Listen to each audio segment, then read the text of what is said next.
So on Friday, I posted in on my social media about a massive milestone, a massive win, something that was felt really awesome to me in my business. And today, I want to share with you what often happens, what the mind kind of tries to do to us after those massive highs, those massive wins, because I felt on top of the world, right? I shared this thing. I've had so many of you, commenting and congratulating me and saying amazing and championing me on, which is just awesome. And so, of course, on Friday evening, I felt absolutely on top of the world. Saturday morning, still kind of feeling good. And then what happens after that? When we've been on top of the world, where is there to go next? Where is there to go next? And unfortunately, I say unfortunately, but I'm going to kind of talk you through actually really the fact that it doesn't have to be unfortunate. What tends to happen is that the mind then decides, oh, this is a bit scary. This is almost a bit unfamiliar. I'm on top of the world. I can't possibly stay here. And so it creates a come down. It creates a come down. And that's kind of what I then have experienced over the last couple of days. And so I wanted to share that. I don't just want to share my wins with you. I want to share it all with you. I want to share life with you. I want to share the real, true kind of craziness that goes on inside here, because I know that that also goes on inside you. I know that you, if you think about it, have had those moments where you felt amazing and on top of the world and like everything's going great. And then you've had the moments after that where you're like, oh, why do I feel a bit flat now? Why, when I was just on top of the world, do I now feel a bit low, a bit flat? What's going on?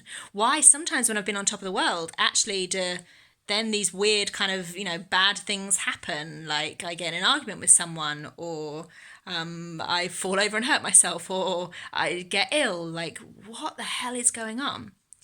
And actually, what's going on is completely natural.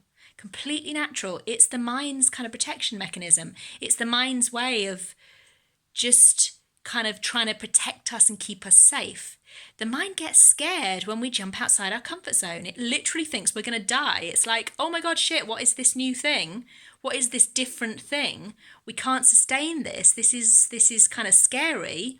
And so I need to protect you. I need to somehow bring you back down to earth. You've been on top of the world. I need to now bring you back down to earth. It's not doing that to be mean. It's not doing that to, kind of rain on our parade, really. It's really trying to do it just to protect us and to keep us safe. Because what happens after something like Friday for me, when I felt amazing, and of course, I'm thinking amazing thoughts, that's creating amazing feelings. I've got comments from you guys saying wonderful things. That's continuing these wonderful thoughts and then creating even more wonderful feelings. And of course, that carries on. And then what happens is the voice. The voice comes in.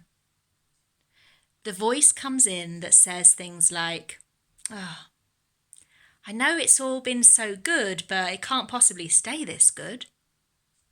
The voice comes in and says things like, yeah, you had that big win, but it wasn't that great. Like, other people are doing so much better. Actually, now you're just kind of a bit of a fraud because it's saying there's this amazing thing, but look at all these other people who are even better than you. Or the voice comes in and says, well, yeah, you've done that, but you won't be able to sustain it. Like, what now? What next? Oh, you've had that great win, but, now you need the next big win. Otherwise, you're a bit of a failure. You can't just have this kind of one big thing. The voice comes in. The voice. And so, of course, over the last couple of days, the voice has been coming in. And when the voice comes in, it's kind of a decision moment. It's a decision moment for me. And when I say me, I mean the true me who is the observer of that voice, not the voice itself. And that's one of the first things I have to remind myself when the come down's coming. And even when I'm in the high, even when I'm on top of the world, I have to remind myself of it, to be honest. That the voice in here is not me. I'm the observer of that voice. I can let that voice say its words to me, good, bad, neutral, whatever it is, and I can just observe. And I can decide whether I want to believe the voice, I want to go along with the voice, I want to attach to the voice, I want to kind of fluff up that beautiful voice, or I want to just allow that voice to pass and choose something else. And so, of course, when I was feeling great on Friday, I absolutely went with the voice. I believed the voice, I listened to the voice, I fluffed up the voice, and I felt great. But then over the last couple of days, my work has been to hear the voice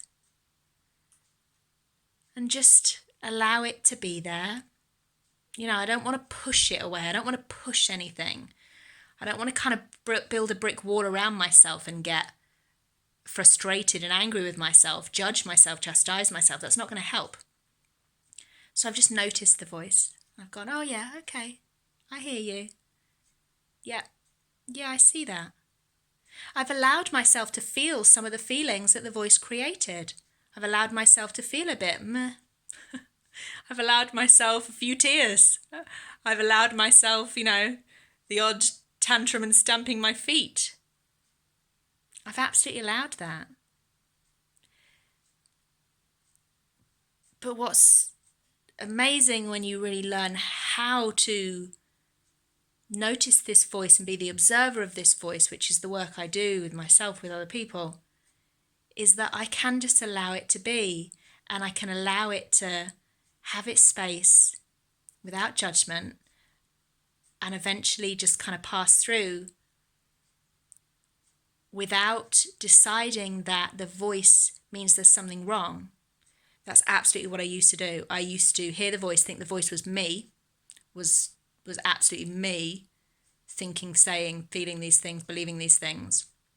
And I'd be like, shit, there's something wrong. Oh my God, I felt so great. And now look, oh bloody hell, there's obviously something wrong. There's something wrong with me. There's something wrong with me because I can't maintain this amazing feeling. And now look, and oh my God, what have I done? What's happening? And of course, the only thing wrong there was believing there was something wrong. There's nothing wrong with those voices coming in. There's absolutely nothing wrong with me. So in the past, I felt like somehow I needed to fix it, or I needed to be fixed. There was something wrong. And now I'm just like, there's nothing to fix. It's just the voice. Hi, voice. Be there. Be there for as long as you need. I'm not going to push. I'm not going to pull. I'm not going to try and fix and sort and solve and get anxious about it. I'm just going to allow space for you. And when I allow space for you, actually you just move through my body, my mind, my heart, everything, actually quite quickly. And so that's what I'm doing. That's what I'm doing at the moment. And I feel like I'm at the point where it's almost moved through me. It's almost moved through me. This would have been a different video if I'd have been filming, and I nearly did. When the voice was really at its, strength. I will at some point in the future. But I just wanted to be able to share with you the fact that this is a natural thing that happens. So if you experience those high highs, I want you to always recognize that it's okay to have a bit of a come down afterwards. There's nothing wrong. There's nothing wrong as long as we can acknowledge that there's nothing wrong. I can just observe that voice, the voice. I can let it pass, and then I can choose something else. Hopefully that's been helpful in some way to you when that voice comes in for you. See you soon.